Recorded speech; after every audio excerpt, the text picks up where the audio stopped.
Seguimos, estamos en la tertulia de este lunes 20 de abril de 2020.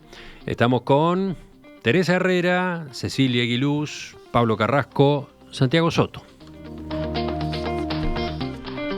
El proyecto de ley de urgente consideración finalmente ingresará al Parlamento a través de la Cámara de Senadores este jueves. Ese fue otro de los anuncios del viernes del presidente de la República, Luis Lacalle Pou.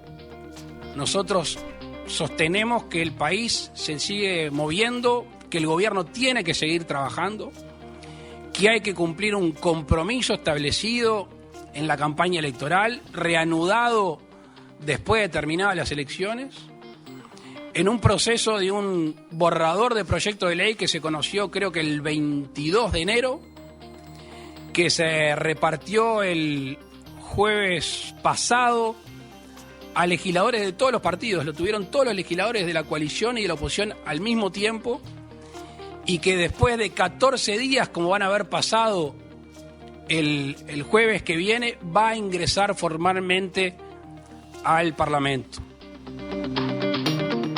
Lacalle Pou agregó que este gobierno tiene la vocación de cumplir los compromisos asumidos y está convencido de que la ley de urgente consideración es buena para el país. Este tema daría para una discusión más larga todavía que el primero, que el que charlábamos hace un rato. Les pido a ver una ronda de intervenciones cortas, por lo menos para el arranque. Voy primero a Cecilia. Vamos a salto en la intervención inicial. Bien, bueno, respecto a la presentación, sé que ha habido bastante ruido, sobre todo de la oposición en cuanto a la oportunidad. Yo separaría dos cosas: por un lado el contenido, por un lado la oportunidad. Que vendría a ser lo formal, lo material. Creo que en cuanto a la oportunidad, me parece una buena oportunidad. Se está cumpliendo con algo que se había, que se anunció, o sea, no es nada novedoso.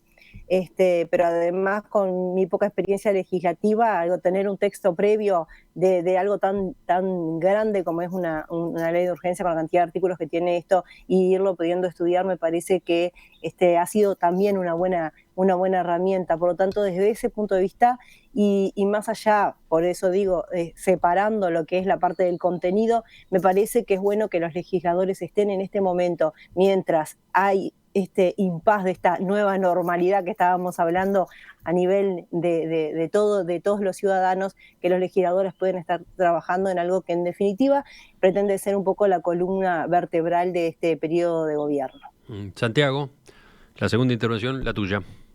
A ver, tratando de ser breve. Uno, un tema procedimental, digamos. En Uruguay, el que hace las leyes es el Parlamento. El Poder Ejecutivo tiene una carta adicional, digamos, que es lo más parecido a un decreto de necesidad de urgencia en Argentina, o digamos una manera de crear leyes, digamos, por el lado del Poder Ejecutivo, que es el mecanismo de urgente consideración.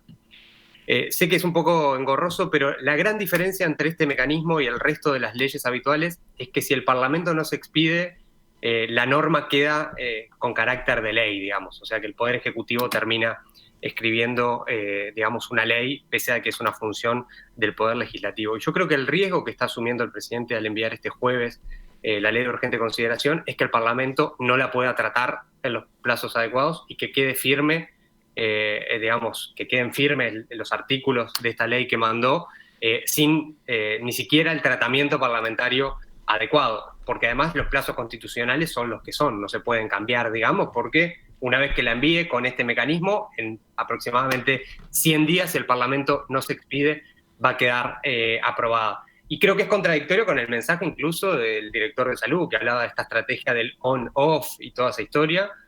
Si efectivamente el Parlamento no se puede reunir, va a quedar firme. Y la segunda comentario, para ser breve, y después podemos hablar sobre otras cosas, yo creo que ya previo a la pandemia era un exceso, digamos, era un exceso y un abuso del mecanismo por parte del Poder Ejecutivo mandar una ley de urgente consideración por este mecanismo.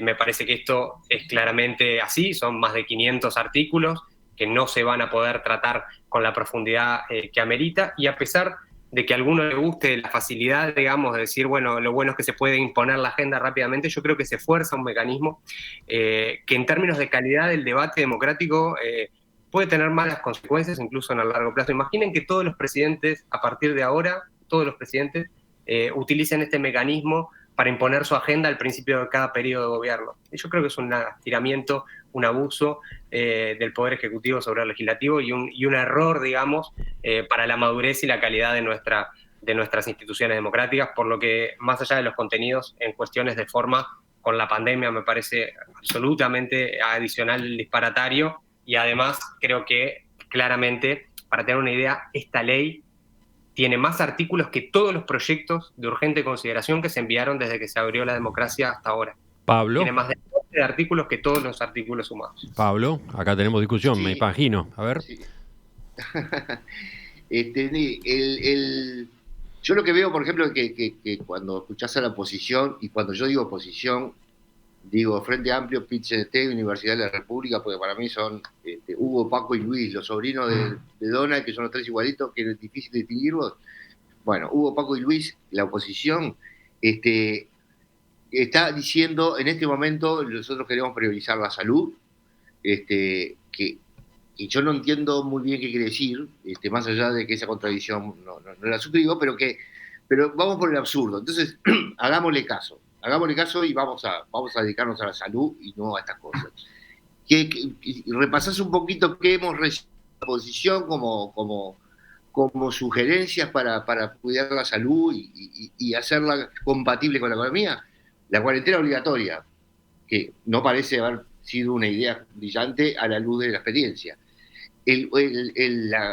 La campaña que estaba armando teóricamente, porque no ha visto la luz en 40 días, la estrategia contra la pandemia que dirigía Tabaré Vázquez, en esa especie de gobierno paralelo, si lo hacen a esa velocidad en una pandemia es complicado.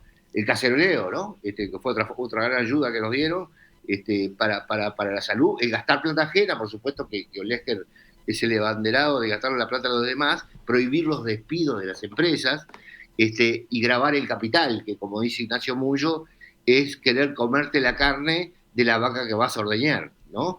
Entonces, si ese es el paquete, el plan B, que no lo es, porque la gente del Frente Amplio es mucho más inteligente que esto, es lo que está sucediendo es que está complicado para el Frente diferenciarse, tener una agenda propia, tener iniciativa, y están jugando en una posición muy incómoda. Entonces, como en las peleas de boxeo, el Frente agarra al rival cuando ve que está perdiendo. ¿Por qué tiene que ser ya? Porque tenemos 90 días que lo van a usar, a los 90 días, así que esto se nos va a agosto. Nos queda la rendición de cuentas y nos queda el presupuesto nacional. Fíjate lo que nos está quedando. ¿Cuándo vamos a empezar? Y porque además al Frente le conviene empezar a hablar de lo que tiene la ley y tener una agenda de discusión. Si yo fuera asesor del Frente, métanle para adelante y cambien el tema, donde van a tratar de estar mejor.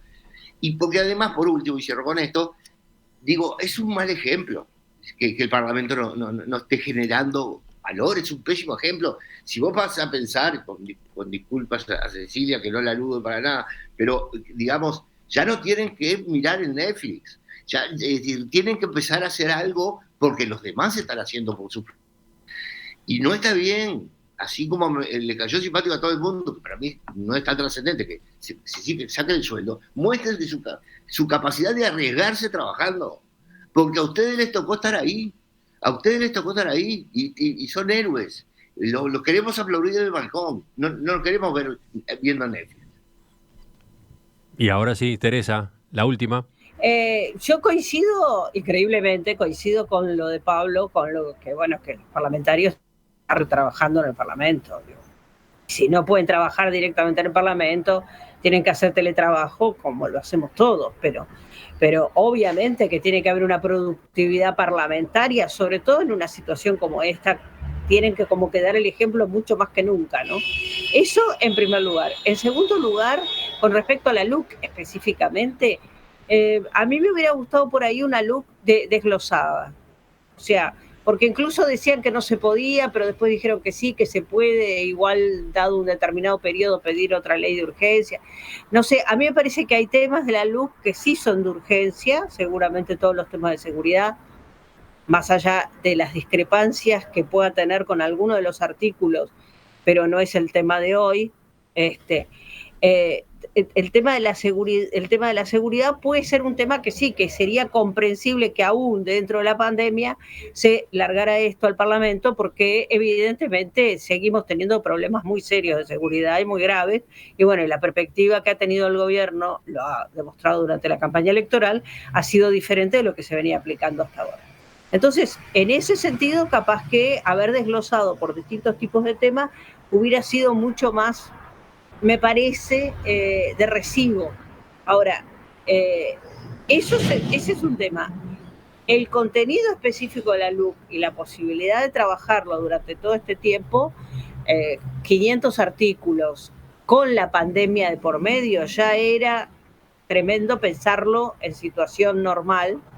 En esta nueva normalidad es aún más difícil de pensar. Por eso insisto que me parece o me hubiera gustado ver una LUC dividida, donde en realidad lo urgente fuera realmente lo urgente y lo demás se pudiera discutir con más tranquilidad y con más tiempo. Además, por otro lado, me pregunto qué va a pasar a lo interno mismo de la coalición de gobierno, porque sobre todo en el caso de Cabildo Abierto ha habido y también el Partido Independiente en algunos casos y en otros, pero estoy pensando más en cantidad de votos, ¿no? Ha habido discrepancias con respecto, y bueno, el Partido Colorado también, ¿no? Todo este tema que se introdujo finalmente dentro de la LUC, por ejemplo, de eliminar todo lo que significa el tema del monopolio de los combustibles. Entonces, por eso digo, me parece que hay temas que dan como para conversar mucho más y que habría que haber separado un poco urgente, importante, estratégico. Me consta que los 4 tertulianos tienen bastante más para decir en torno a este tema, pero como de hecho la ley de urgente consideración ha figurado con variantes en una cantidad de mesas en los últimos meses y como va a seguir arriba en la agenda en los próximos, creo que por hoy, a propósito de esta novedad concreta, la de la fecha del envío formal jueves, me parece que por hoy estamos bien. Ya volvemos, llega el tiempo de los telegramas en el cierre.